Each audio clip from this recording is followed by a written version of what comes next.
For many of you, dry January is coming to a close, and you're starting to think about what things are going to look like going forward. If you've decided you want to keep going, but you're not sure what you need to do to keep maintaining your sobriety, stick around, because this episode is just for you. We're going to dig into what it looks like after you've gotten used to not drinking and are ready to start moving forward into really building an alcohol-free life.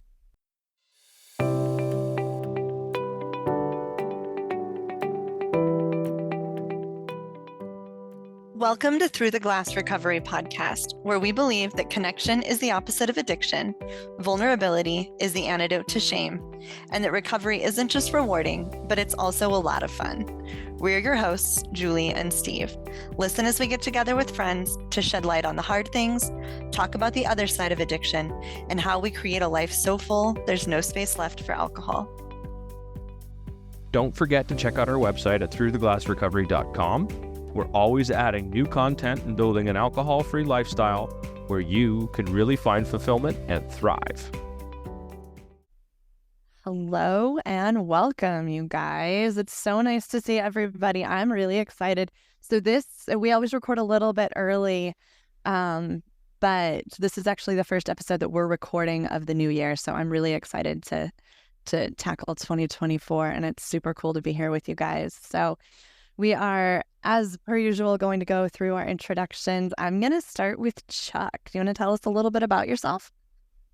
Well, I go by Chuck Flange. My real name's Chris. I don't hide it anymore, but I created the monster a long time ago. So I have been sober now 15 months, something like that.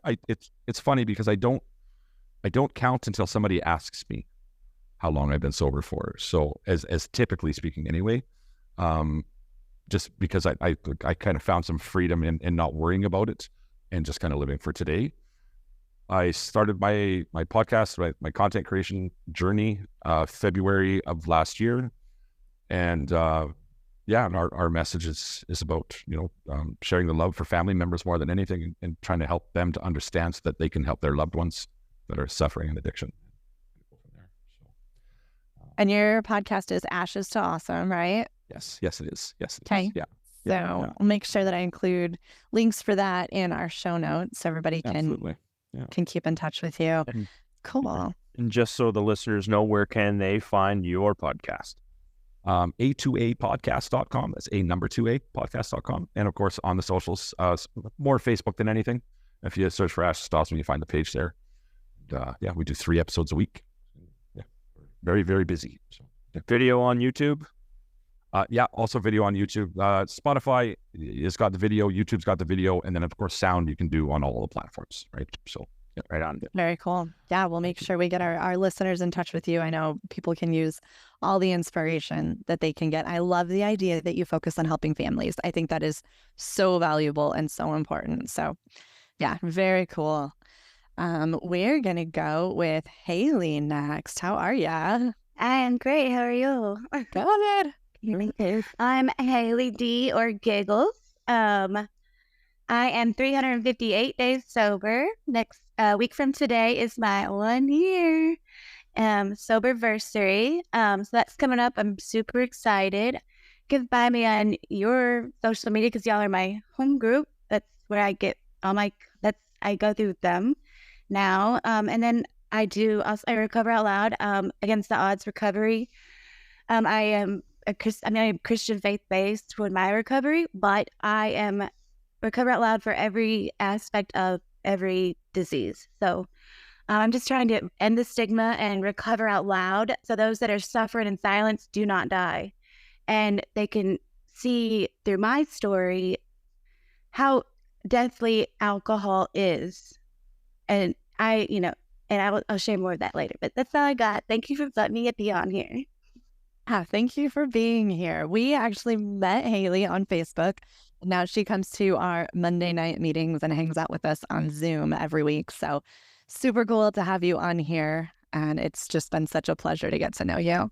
I threw my ridiculous laundry folding party last night. It was amazing. I literally posted, I made an image and I was like, who hates folding laundry?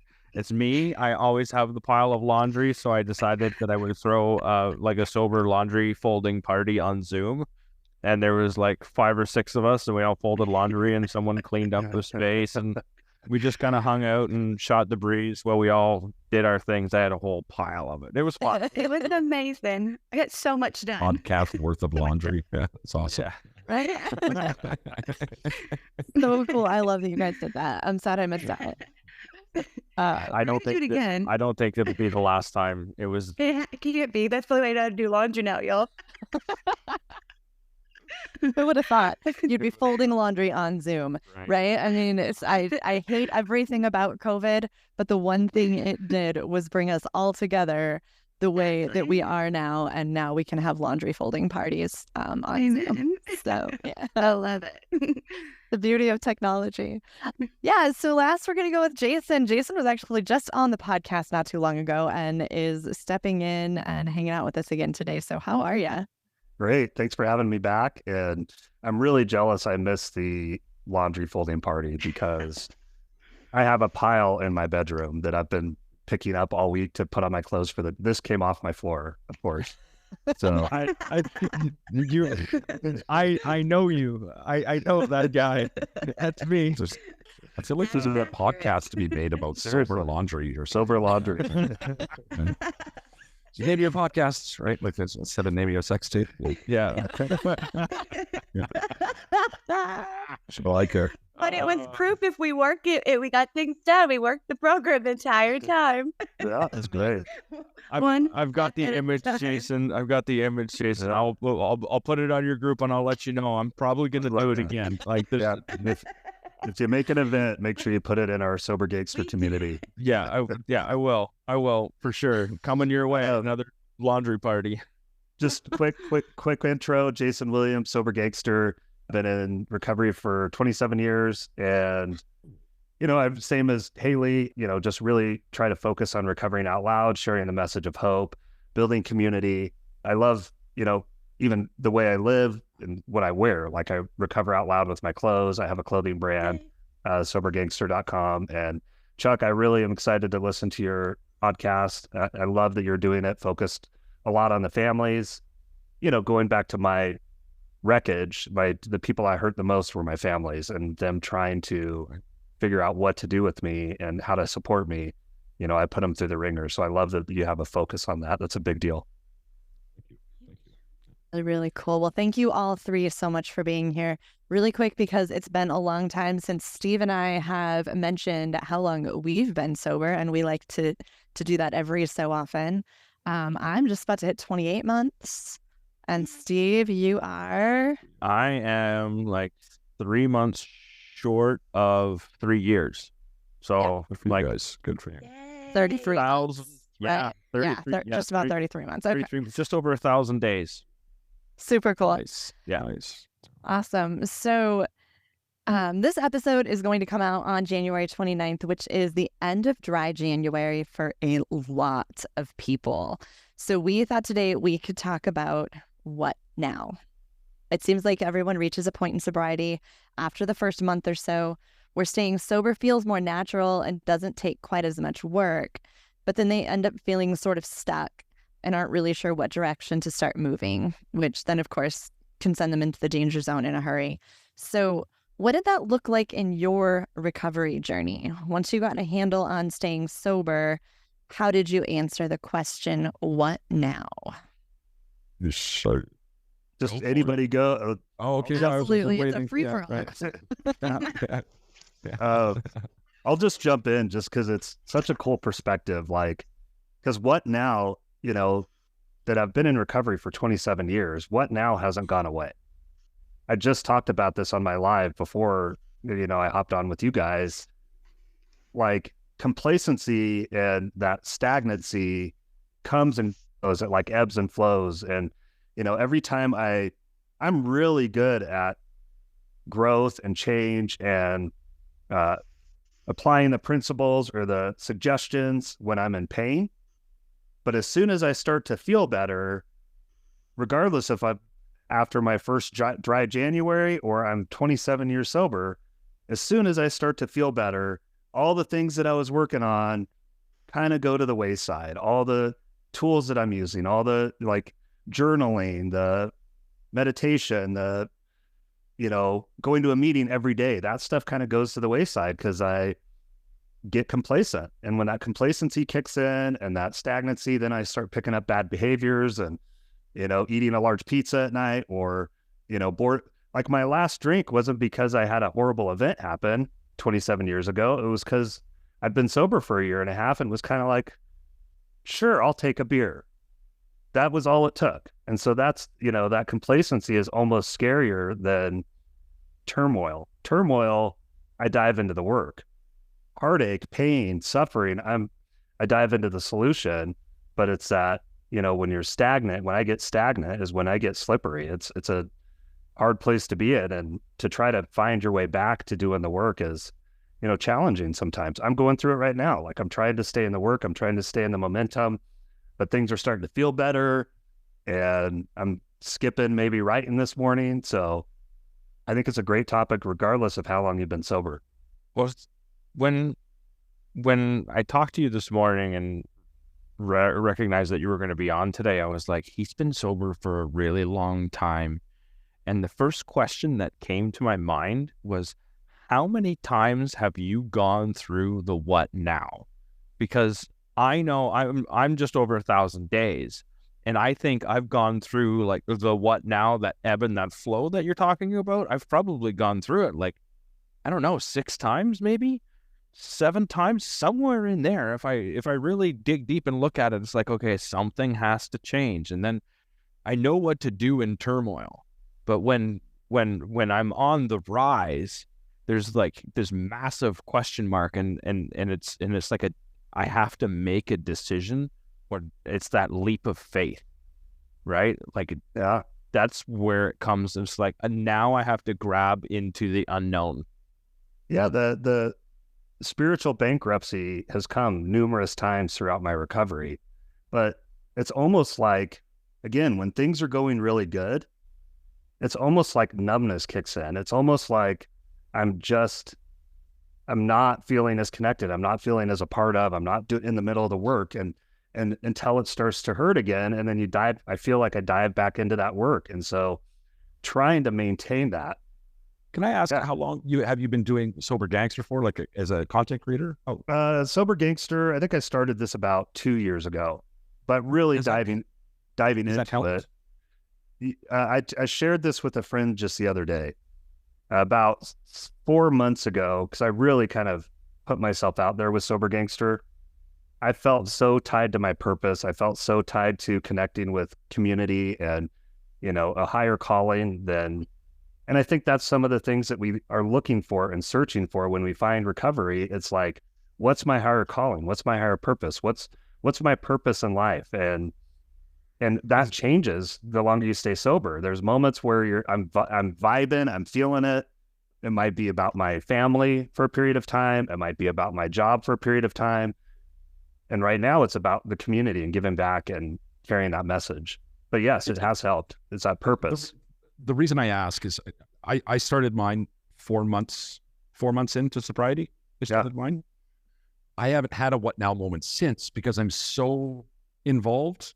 Right. And there's some thought around that too, or you better find something else, because that can't be the only thing. And I'm sure at 27 years, you'd have all sorts of things to say about that. But I don't have the what now moments because I'm so involved. And I have, the day I started, I put 12, 16 hours a day in, and I've had less than 5 days off since. Right. So it's been balls to the wall ever since. So what you're talking about now is those what now moments over the course of years. It's actually kind of scary. If I ever get to a point where I don't have to work 70 hours a week, right? Then what? Right? Well, it's really purpose, right? It's really cool though, because what you're saying is, like, in my example, when I start to feel better, I kind of step away from the things at work. Well, you're feeling great, but you're so heavily involved in the things at work. Like, there is nothing that resolves a disconnect than another alcoholic talking with another alcoholic, or another human helping another human. And so you're in this place where you're constantly in the work. even if you're having a low day or if you're having a high day, because of what you've decided to create, you're constantly in the work. I have no choice. I think it's a great point. Like, yeah, if I don't do the work, I don't pay the rent. So like, I got it, right? That's my reality now, right? But, well, and it's a great point to even the topic of like, hey, dry January is done. What now? Get yourself in the herd. Get yourself in the middle of it. Get yourself in the work, like where you're doing what you're doing in any form. And I think that's finding purpose. Yeah. Right. If your dry January is over and you're wondering what now, find some purpose, right? And spread the message, all the things that we should do anyway, I feel, right? I think recovery comes with conditions, right? Yeah. If you find it and spreading that message is one of them. Like in my mind, I mean, not everybody has to do that, but I'm pretty passionate about that. And full disclosure, I'm not even a 12-stepper. I just believe that spreading the message is something that, hey, you lived through it, you owe it. Right? I love that. Through hell, right? I love that. Right? Yeah. This is a super interesting topic for me because I had one round of sobriety that lasted like almost a year and a half before I relapsed. And then now I'm, almost 2.5 years into this one, but there was like a year-long relapse in the middle of those. And like Jason was saying, there was just one day when I was like 14 months sober and it was just kind of a shitty day. Not like the worst. I don't even remember what happened. So it wasn't that bad. Right. But I was like, I think I'm going to have a beer. And I did. And that was it. That sent me on a year of hell. It took a little while to ramp up. But the huge difference between staying sober that time and staying sober this time is that I got to the point of what now, that first time I quit. And I didn't have a clue what I was supposed to be doing. Like I figured out how to not drink. And that's as far as I ever made it. When I stopped drinking the first time, I was like drowning in shame, right? And I've talked about this on the podcast before, but I was so humiliated and mortified that I was one of those people with an alcohol problem. And God forbid my family or my neighbors or my friends or anybody else find out. So I didn't tell a soul that I quit drinking and that I had a problem. My husband knew I wasn't drinking, but he just thought it was like for health reasons. He never thought that I could possibly have an addiction to alcohol. And so for 14 months, I stayed sober and I didn't talk to a single person. I never went to a meeting. I never even, I started kind of vaguely listening to a couple of podcasts, but not on any sort of regular basis. I had no picture of what it was supposed to look like. I had no idea. What true recipe for, that's a roadmap to relapse. It absolutely. But nobody told me. I had no idea, right? Yeah. No, that's exactly what it was. And so when I hit the what now moment this time, I was in groups, I was talking to people, I was connected, and it looks so different. I actually started identifying the things about me that made me want to drink. You get to the point after like a month or two, maybe 3, depending on the person, where it's really easy to not drink, right? You have figured that out. You can do life. You can get through the hard days. You can get the flat tire and not be like dying of a craving, right? But then there's why did I drink in the first place? What was going on in my life? And that's what I started digging into this time. And I'm sorry to interrupt you, but a very good friend of mine, well, he's the owner of the Autism Treatment Center here, and where the whole reason I came to Thailand, said to me, there's a metaphoric fence in recovery. And Jason, I'm sure you're going to relate to this one with the amount of time you have in. And it's something that, if I'm honest with myself, I've only come to this metaphoric fence maybe 2 or 3 months ago when I decided to come to Thailand, where it's not about the addiction, it's about the recovery. So it's like, okay, I'm not white knuckling it. And all of the gems that people give you, like you have to stay within values, and you have to, all of these things that people say that you nod and smile through for your first however long that is for you, right? For me, I nodded and smiled for like 10 solid months, right? And then it all started to make sense, right? The importance of living in your values, right? And probably being the biggest one, right? And I was trying very hard to be an honest, authentic person. Now I understand how important that is, right? Because and how easy it is to start slipping when you start slipping, right? But that metaphoric fence and whatever. For some people, it might be a month. For me, it was 10. If I'm honest. Yeah, I think a lot of those. I think for me, it was about 6 months, where it was just like some of the stuff starts trickling in and actually sinking in, and you can actually pull it out and start relating to it. Yep. right? It ends up having a deeper meaning, and I think that's where my growth actually started exploding. Was when I could actually connect the dot from those little golden nuggets that other people would throw out, and then I would be able to relate that to my own experience, and then bring that back out in my own words. Yeah, right. Like I had the hardest time with one day at a time. I hated the saying, I hated it, and until I gave it my own definition. Right, I gave it a definition that came from me, that related to me, and that gave me a sense of purpose or definition with that saying. Until then, I hated it. I'm perfectly fine with it now. I love it. Like I have my own version of it, but before, what's your version of it? Ooh, that's a good question. It's more like staying in the present. Yeah. It's not even really about taking it one day at a time at all. It's right about now. trying to be in the now. Yeah. I can change. Yeah, I can change. Yeah. It doesn't even, I don't have to wake up tomorrow to change anything. Yeah. It does take, you see people with, 10 years, 27 years, Jason, and you've done that one day at a time, one moment at a time, and it all adds up. So it's not about the race at all. For me, I started relating that time to, like, time is actual base currency we all use. Mm-hmm. Well, and if you think about it, the 27 years, it's all gone already. Mm-hmm. I have experiences from it and memories, and it's shaped who I am. But at the same time, I can't do anything about the last 27 years. I'm still just present today, the same way you're just present today. And all I can do is what I've got going on today. This is exactly why counting is hard for me, why I don't. Yeah. My sober date coincides with my father's passing. Mm-hmm. And that's the only reason. If you ask me, I'm like, okay, I have to do the math. Every time I have to do the math. As soon as you were saying that at the beginning of the show that you were going to ask us our sober days or how long we've been sober, I'm like, okay, fuck, 14. And I'm just, I go, figure it out, right? I'm like, shit, what is it? Right? Right. But that's the whole idea of counting days is a really interesting thing, because for some people, they thrive on it.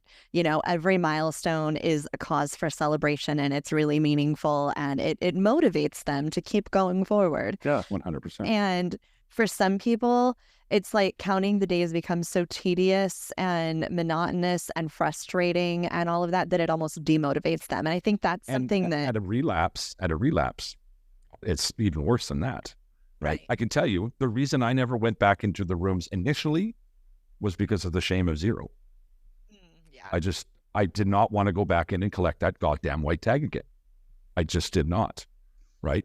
And it was, for me, it was absolutely shameful. I wanted nothing to do with that. Now it's more just whatever. My life hasn't evolved that way. I'll tell you what, if there was a meeting here, I would go just so I could speak to another sober English speaking person in Thailand, because that's tough. Right. Right. I would love to have that community, that fellowship, because it's really tough here that way. Right. But yeah, we do have meetings, just so you know, on Monday nights, and you can come and do it with us on Zoom, and we all speak English. You know what? I might just take you up on that. I spend 12, 16 hours a day talking on the computer. So, right? Like, right. It's just that a friend of my mother's was coming through town. Here we are in Thailand, and she just happened to be coming through town last week. And she messaged me, she's like, hey, I'm a friend of your mom's. You want to go for coffee? Yep. Where we're going to be, right? Like, I get to sit and talk with somebody else who speaks my language and knows somebody I know, and I'm down, right? Yeah. Normally I'm in the grocery store with my translation app trying to figure out what dog treats to buy, for crying out loud, right? Yeah, I know you're in Thailand. I don't know what time that equals for 8:30 Eastern, but you're definitely welcome. Yeah, for sure. Definitely welcome. It's an even 12, so it's PM to AM to PM for Eastern time, right? Oh, cool. Yeah. Really cool. Yeah, it's a nice morning meeting for you. Yeah, right. And I try and work from midnight to noon, because it gets awful hot at noon. So there's only air conditioning in one room, my bedroom, so it's like that's a good time for a nap. Yeah. Okay. I want to get Haley involved in this. Yeah. So I like to listen. I love to listen to y'all. I haven't had or experienced a what now moment, because the way I got sober, I'm one of the ones that did die, and for 17 minutes. And so that's why I'm faith-based, because I got 17 minutes with our Savior, my Lord and Savior. And I'm always going to go by my Christianity, my beliefs, but I do respect every belief. So I'll lay that out there. So I've had a what now moment, and I try to live every day in the presence. I think I wake up trying to, because I have a lot to battle coming up, but everyone's like, how do you just float by? I'm like a little singing bird. I don't know, but I can tell y'all one thing, like, I know it's going to happen and I'm going to be okay. So while I'm here on this dwelling that I call Earth, I'm going to just spread the message, give hope to the hopeless, because there are people struggling, and there are people like me that I see them, and I want them to know that we see them. And my shirt today, it says, "We recover out loud, so those that don't die in silence." So I also, like Jason, I always try to promote, and so it starts the conversation, right? So, and I'll wear my Through the Glass podcast hoodie, and it gets the conversation going. Yeah. Go team. Okay. How can I not be excited? I know, right? I'm like a little cheerleader. And if you follow me, and you might, but everyone knows that I try to stay as positive, because there's hope, right? And I don't want, I'm 37. I turned 37 this year. I don't want a mother, which I'm a mother. I don't want a father. I don't want any of this happening where they think I'm going to have this one little drink and it's going to be okay. Because what I have noticed since I got out and recovered out loud, as soon as I was out of the hospital and everything, I immediately recovered out loud. I had no choice at that point, because I had to spread the hope, spread my message. And so that's what I had to do. And I never had a what now moment. I feel like that was your what now moment. Yeah. Oh, yeah.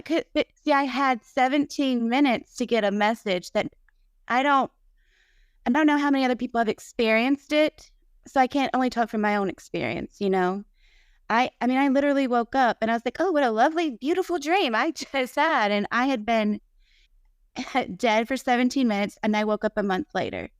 And I just thought I took a nice little siesta. Okay.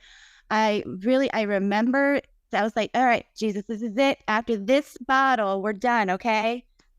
And I was, because he took me right then and right there. And by the grace of God, my husband, he's traveled. He's a truck driver. He was in Florida that week. And he, for whatever reason, came home and just found me. Our living room looked like a massacre. This way I lost all the blood in my body. And it was I mean, to hear it from his point, it's gut-wrenching for me, and I am very blessed that my daughter was not here. I'm very blessed that her father was able to be there. And so for all this time, all my mistakes, and God was always there. And I'm just like, no, where's my bottle? I mean, it was just awful. Anywho, I'm here now, and that's what I can do right now is put my feet on the ground and get out there and spread hope. And that's my only goal. I don't care what color, race, religion you are. If you talk to me, just let me give you hope, So, and I have some great influencers around me that have given me the opportunity to open doors for me, because I'm from Nashville, but I live in a small town.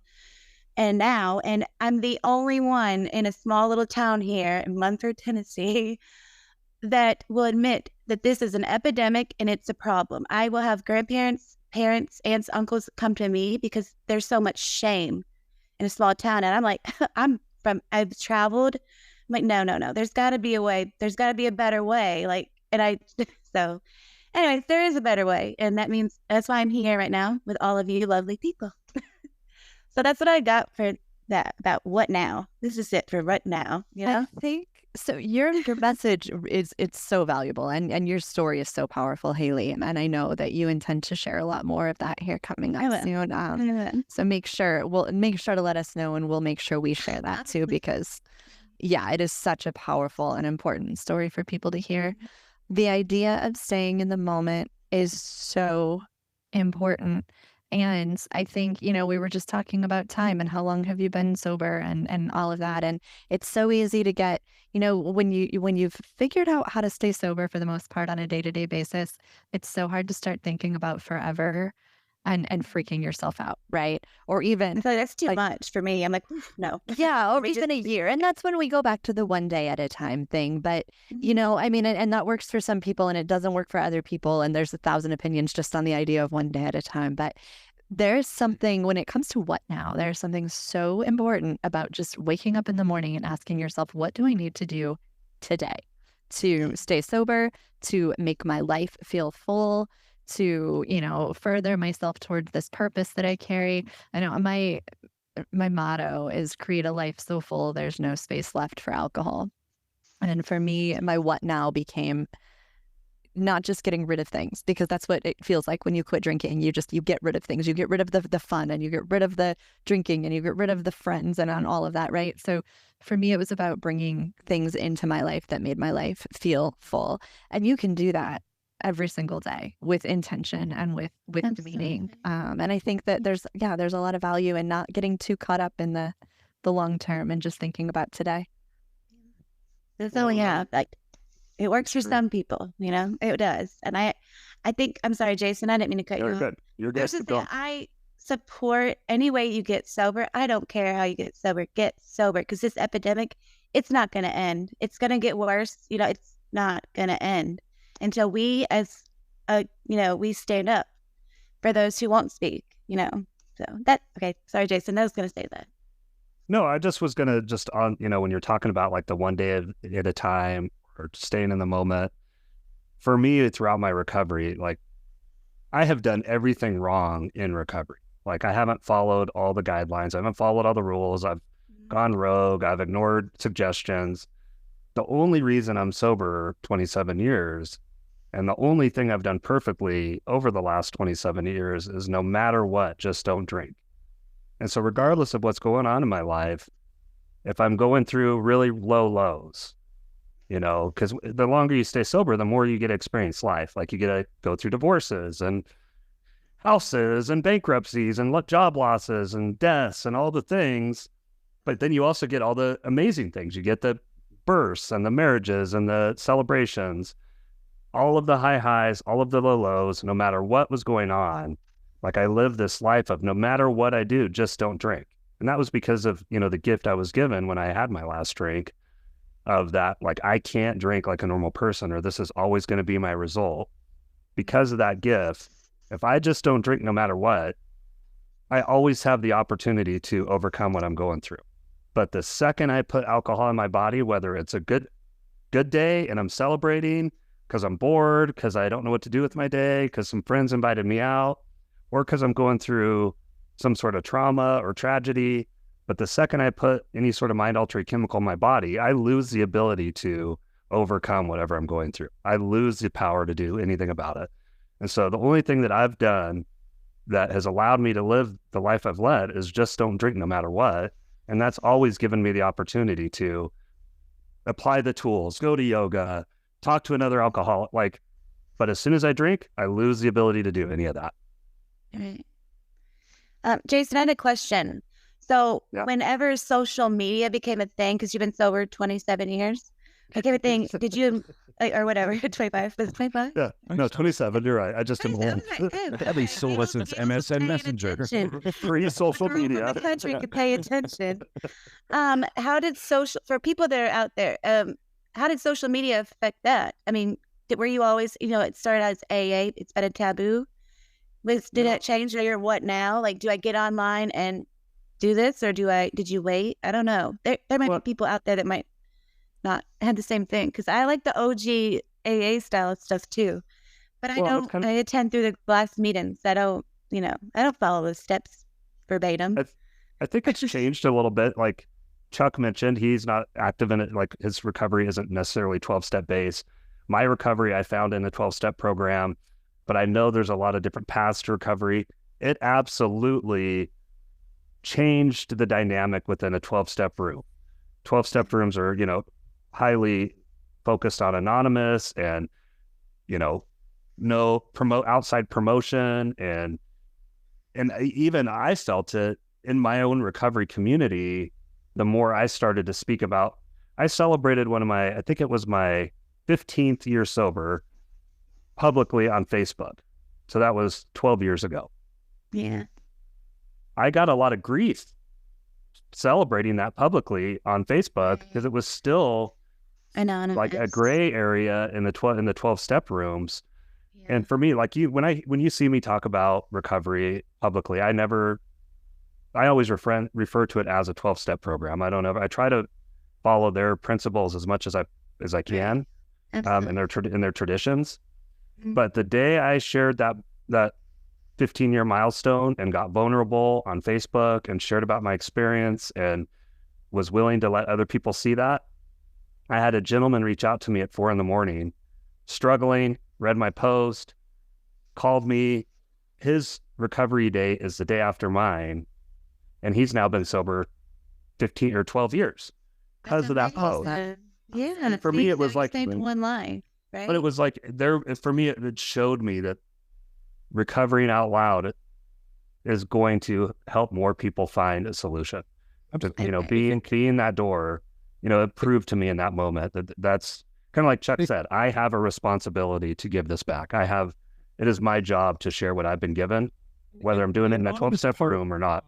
The anonymous part of 12-stepping, to me, the way I see that, and again, without a lot of time in the rooms, I'm probably not the right person to speak to what my interpretations are, but I can speak to what they are because they are. To me, the anonymity portion of 12-step is about respecting other people's anonymity. If I want to recover out loud, then I should damn well be able to. But on the same thing, on the same amount of passion, if I don't want to, you don't get to do that for me. Right? Yeah. So to me, if you can respect that, that's 100%. To me what the anonymous means. Yeah. Right. And it's a funny dynamic. And maybe Steve, you can speak to this being Canadian. I'm never caught where you're from, Jason. Sorry. I live in Sun Valley, Idaho. Okay. Something I've noticed since having guests on the show from 12-step programs on my show is that south of the border in the U.S., it seems to be a lot more. The 12-step community seems to be much more against this recover out loud thing than it is in Canada. And I that might just be anecdotal because, my, limited experience or whatever. But there seems to be a rather passionate community of the 12 steps in the U.S. that are quite against this whole thing. And just speaking to other content creators, whereas in Canada, nobody seems to give a shit.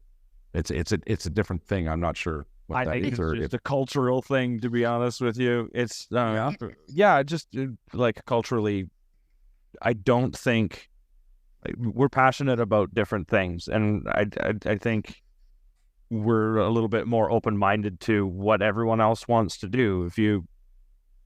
Because we're so damn polite, right? That's what it comes down to. That's what it comes down to. It's like, oh, that's what you're doing. Cool, high five. Carry on. Yeah, right? Yeah. Like, don't worry about it. Yeah, like, I'm going to go shovel my driveway now there, bud. All right, okay. All about the gate, my too. It's not recovery, eh? Right? I think the really valuable piece of this whole social media thing is that when people get to that what now point in their recovery, wherever it is, they have access to so many different answers to that question. I think things were really limited before we had people recovering out loud the way that they do now, and all of the access on social media and websites to all of the different ways that people can recover, because what works for one person doesn't necessarily work for another. And that's a huge part of our message here. So yeah, I think that's a really special and important part of what social media has given to the recovery community. Shame needs to succeed, and shame is horrible. Shame is a wet blanket. It's shit. It's secrecy, silence, and judgment, right? And so recovering out loud, and Haley, I love how passionate you are about that. To me, that's how we get rid of the shame, right? And, the secrecy, silence, and judgment. So Yeah, I I had to leave yeah. the shame at the door in front of God. I mean, God Himself. I had to leave it at the door, and so it was different experience for me. I think very much so. And the cultural thing, I think. Okay, I live in Tennessee, which is this very southern state, very conservative state, and now I live in a very small town. And when I go to Nashville, it's such a different environment when we go out and do our outreach programs. Me and Rachel from Addict with a Purpose, we do that. Oh, And yes. whenever I'm in town, that's Rachel, my I love soul Rachel. sister. She's my I soul love sister. Rachel. Yeah. She's how we heard about you guys at all. Actually, yeah. Now that you mentioned Yeah, that, same. She contacted Steve, and now I'm stuck with. I'm stuck. I love the. You're stuck. I love it. You're stuck. I'm stuck. We're just keeping that I about just, Yeah. no, when you go somewhere and you just feel like, okay, I can breathe. This is where I'm supposed to be. Finally, I found my family, like my home group. So I just kind of started saying that. That's my home group because that's where I felt safe. It's my safety space, right? I trust them explicitly. I can't talk. It's fine. That's a Tennessee thing. Maybe I skipped kindergarten to farm. Just kidding. Oh, Haley. I'm kidding. Oh, man. Okay. But So yeah, it is. It's hard in small towns, like you said, because there's the shame that it's and I am married into a family where this is taboo. It's taboo. No, it's not. No, it's not. Sorry, I have weird voices every time I get passionate about something. You'll get to know Giggles one day. I think for the what now, and I'm going to wrap this up. For the what now, we all mentioned one thing and we all kind of have one thing. And that was when you hit that moment, you find a different sort of purpose. Julie, you mentioned social media because we had a good conversation here about the social media and what that brings to the table. And it can bring a lot of ideas as to, I'm at this spot. I don't really know what to do. It's kind of like floating in the middle of nowhere. I have to make a decision. And when you get out there and you see all of these other people doing these things, it can definitely help you point you in the right direction. Jason, I know because I follow you, you started doing, I saw you having a video doing yoga, and I think you started jiu-jitsu. Yeah.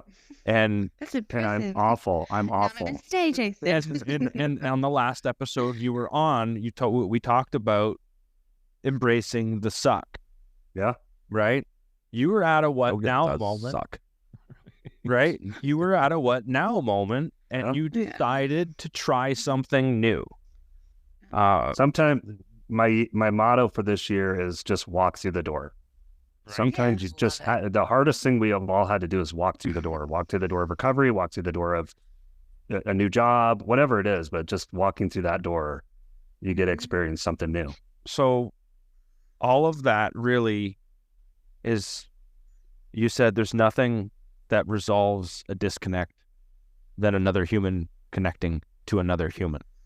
And that gives me the tingles when I heard you say that, and even rereading that right now, because in the end, when we're stuck at the what now, that disconnect right there, connecting another human with another human, helps us figure out what that what now really is. Yep. Even when we're stuck in the minutia of still trying to figure it out. Well said. So, well said. Yep. I want to say thank you, Chuck. Thank you, Haley. And thank you, Jason, for spending your time with us today. Really appreciate your thoughts and your experiences. Thank you so much. Thank you for having us. Thank you. Yeah, thank you guys. And thanks. It was great meeting you guys as well, Chuck. And Yeah, it's great meeting you all, Chuck and Jason. Yeah. And as always, we want to thank you, our listeners, for tuning in today. Don't forget to like, subscribe, follow Through the Glass Recovery podcast so you always get notified when we post new episodes, like the one next week about vulnerability.